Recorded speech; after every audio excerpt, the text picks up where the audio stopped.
Back to my channel Imran Khan MSD. তো finally আমি মামা আর রন ভাই চলে এসেছি ঘুরতে। তো এখন যাব, কোথায় যাব বলছে না, কন্টিনিউ ভিডিওটা দেখতে থাকো।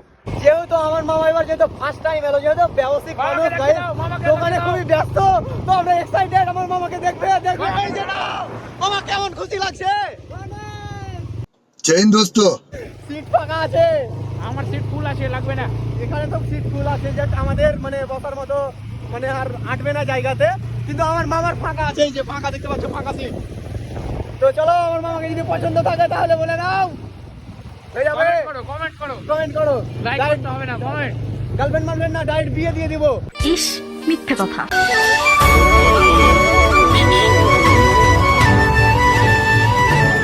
অনেকদিন বাদ গান্ধীঘাট এলাম, খুব ভালো লাগলো, যেহেতু এটা নতুন IFBP, যাই হোক এর পুরো নাম জানি না, তোমরা যদি জানো তাহলে অবশ্যই কমেন্ট করে বলো। আর সব থেকে আমি আমার মামাকে বলবো, মামা কেমন লাগলো বলো। অনেক ভালো।